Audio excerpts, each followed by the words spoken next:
They say the most powerful people in the world don't just run governments, they run something far darker. And once you step inside, there's no coming back. I joined a secret society. I'm sacrificing someone I love. The idea of people we admire, secretly bound together by something so grotesque, so well hidden, yet in plain sight. It's a truth, far stranger than fiction. I stand on this stage, seeking acceptance, surrounded by an audience I cannot see. Rows upon rows of bodhis cloaked in shadow, their faces obscured behind ornate masks. Gold, porcelain, obsidian, some shaped like animal, others twisted into expressions that don't exist in nature. People you've seen on screens, voices you've trusted, leaders you've followed, the kind of people whose decisions ripple across countries. Economies lives, influence so concentrated it suffocates the air. All here, watching.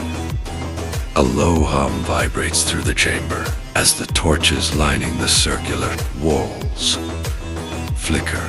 I don't look at the center of the stage. Not yet. I was told anticipation is part of the process. Understanding comes later.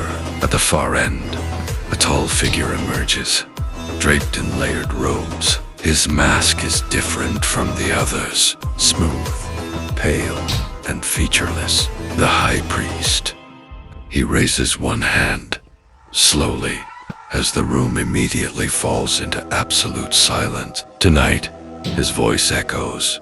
We welcome devotion. This is not an act of violence. It is an act of transcendence, of loyalty.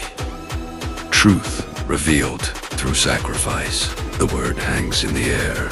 Sacrifice.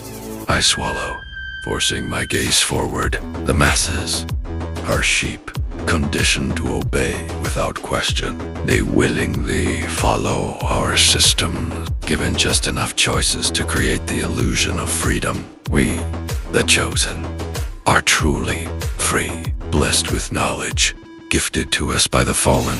We know what the world really is. That morality is a leash, guilt is a tool. That divinity is not given, it is taken.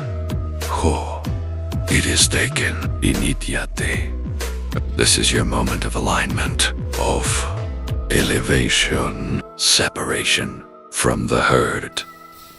To rise, one must first be unburdened. Impress your will upon your offering. He extends a blade toward me. Hilt first, ascend.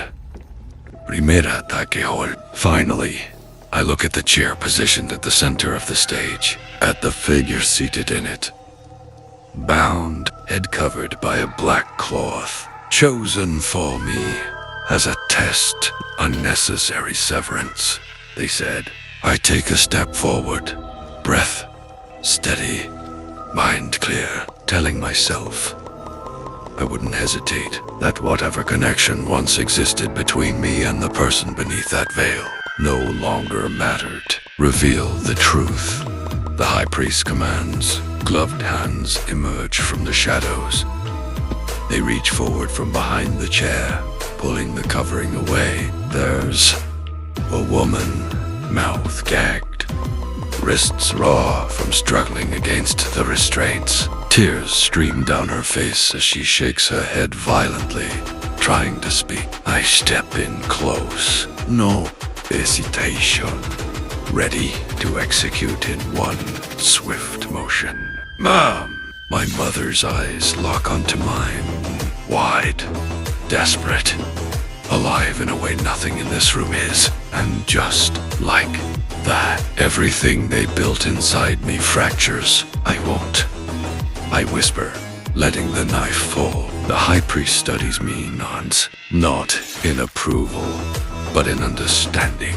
Of course, there are always those who fail to shed their weakness. Two figures emerge behind me, each grabbing an arm. She served her purpose. The moment you saw her, you needed a choice, something meaningful enough to measure your devotion. They forced me to my knees, holding my head forward. "Mum," I whisper, barely able to breathe. Something cold touches my neck. For a split second, I don't understand what it is. Then, pressure. A sharp line of fire, tears across my throat. So fast it doesn't feel real at first, like my body hasn't caught up yet. My eyes snap wide, the blade already gone. I drop, instinctively grabbing from my throat, bracing, glooching, trying to hold something in place that won't stay. Warmth spills between my fingers. Too much. Too fast. No. The word doesn't come out right. It collapses into something wet. Broken.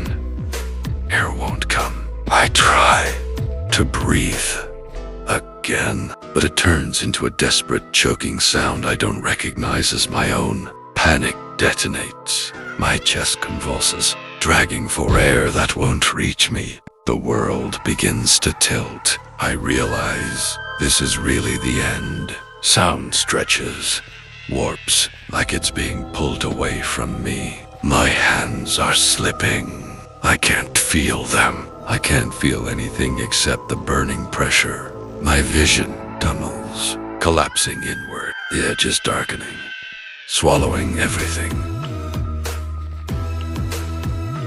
Piece by piece, through all of it, the last thing I hear is my mother screaming my name through the gag.